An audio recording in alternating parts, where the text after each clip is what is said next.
आनंद हुआ। इधर लाली का रुदन शुरू हुआ तो सुखदेव जी कहते कि हे राजन, जैसे ही लाली का रुदन शुरू हुआ, ब्रह्मा जी ने समय के चक्र को रोक रखा था, समय के चक्र के लिए चला दिया ब्रह्मा ने। जैसे ही समय का चक्र चला और समय का चक्र जो चला, सोई लाली ने रुदन शुरू किया। लाली रोई। जैसे ही लाली रोई,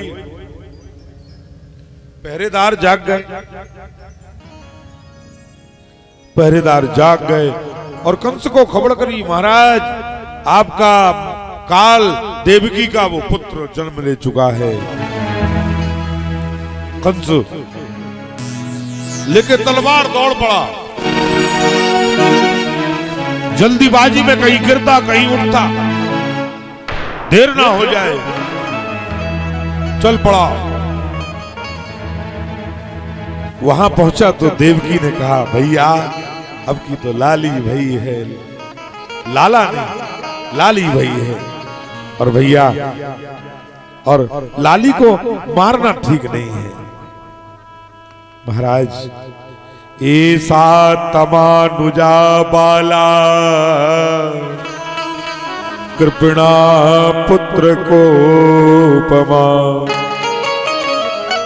हंतो नाहसि कल्याणी मिमाम त्वाम दीन वत्सला। कन्या को मारना ठीक नहीं, ये तुम्हारी भांजी है। कंस कहता है, देवकी मैं उस लीलाधारी की लीला को, उस मायाधर की माया को बड़ी अच्छी तरह जानता हूं। उसे स्त्री से पुरुष बनने में देर नहीं लगती। समुद्र का मंथन कराया बड़े छल से, विश्व मोहिनी बन के स्त्री बन करके उसने देवताओं को अमृत पिला दिया बड़ी चतुराई से। जानादि विष्णु माया स्वरूपम। अब की बार मैं उसकी माया के चक्कर में नहीं पड़ूंगा, अच्छी तरह से जानता हूं उसकी माया। वो बड़ा मायावी है, वो बड़ा लीलाधारी है। और गर्भ संकरणार्थम वही प्राहु संकर्षण भुवि। देवकी के अष्टमे गर्भ को तो उसने गायब ही कर दिया, न जाने उस विष्णु की माया ने कहां कैसे गायब कर दिया। मैं जानता हूं उसकी माया, वो बड़ा मायावी है।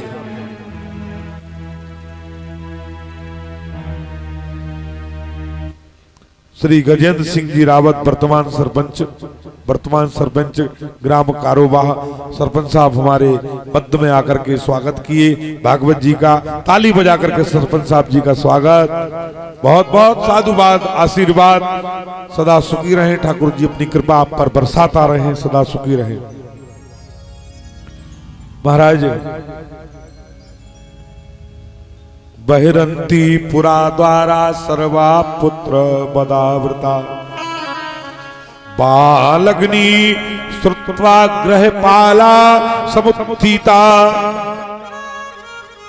तामाहं भ्रातरं देवी कृपणा करुणं सती,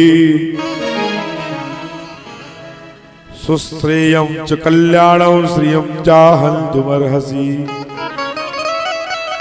देवकी विलाप करती रही, मिन्नत मानती रही, हाथ जोड़ती रही। बहवो हिंसता भ्राता सस्वा पाप गोममा। वो तो बड़ा ही दुष्ट था, बाल हत्यारा कंस देवकी की गोदी से उस लड़की को छीन लेता है और छीन करके दंतो मां हर्ष मंदाया अंगे मां चरमा प्रजा, घुमाया, घुमा के एक सला पर मारा उसके सर को।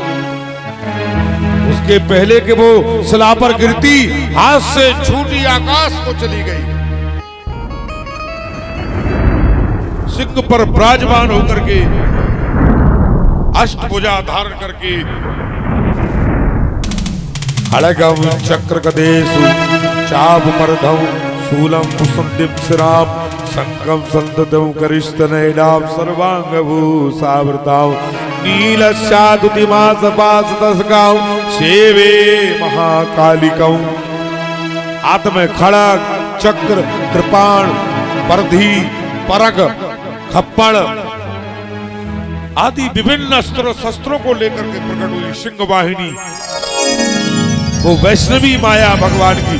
और कंस से कहती है, मूर्ख, मैं चाहूं तो इसी समय तुझे मार सकती हूं, लेकिन इतनी जल्दी तुझे मृत्यु नहीं देना चाहती, क्योंकि मेरे स्वामी मेरे प्रभु की आज्ञा नहीं। तुझे तो वो तड़पा तड़पा करके मारेंगे, तू एक एक दिन मरेगा, एक एक दिन क्षण क्षण में तेरी मृत्यु होगी, एक दिन में तू 1000 बार मरेगा, उसके डर से मरेगा। तू जिसे खोज रहा है मथुरा में, वो पहुंच चुका है गोकुल में, तू उसे मथुरा में खोज रहा है, वो मथुरा से निकल करके गोकुल पहुंच भी चुका और तुझे इस बात का पता भी नहीं। इतना कहकर के अदृश्य हो गई।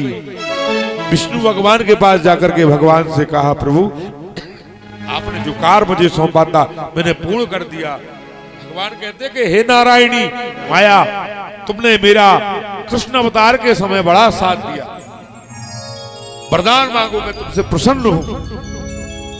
माया कहने लगी, भगवान यदि आप मुझसे प्रसन्न हैं तो मैं आपसे विवाह करना चाहती हूँ, पाणी ग्रहण करना चाहती हूँ। भगवान कहने लगे, हे देवी, आप यशोदा के गर्भ से जन्म ली हैं और यशोदा मेरी धर्म की मां है। इस अवतार में आपसे मैं विवाह नहीं कर सकता, क्योंकि आप इस अवतार में मेरी धर्म की बहन है। मिटाए भगत पति हो अनीति, भगति पति मिट जाएगा, संसार में अनीति होगी, इसलिए अगले अवतार की प्रतीक्षा करो। जब कलयुग में मेरा कली अवतार होगा, तब मैं विष्णु शेष ब्राह्मण के घर में उसकी बेटी, अनविवाहित बेटी कालिका के गर्भ से कली बनकर के धरती पर अवतरित होऊंगा। 27 वर्ष के लिए भगवान का अभी अवतार कलयुग में होना है। 5197 वर्ष कलयुग को भी लगे हुए हैं। 4,32,000 वर्ष की कलयुग की पूरी आयु है। 2,16,000 वर्ष के बाद भगवान धरती पर अवतार लेंगे। अब की बार भगवान का ब्राह्मण के घर में और उसकी अनविवाहित बेटी के यहाँ भगवान का जन्म होना है, क्योंकि कलयुग में सबसे ज्यादा जो पतन होता है वो ब्राह्मण का होता है। ब्राह्मण से ही दोष करते हैं लोग सबसे ज्यादा। गाय, ब्राह्मण, संत और देवताओं का तिरस्कार कलयुग में होता है, और इन्हीं 4 के लिए भगवान धरती पर अवतरित होते हैं। विप्र धेनु सुर संत हित लीन मनुज अवतार, निज इच्छा निर्मित तनु माया गुण गोपाल।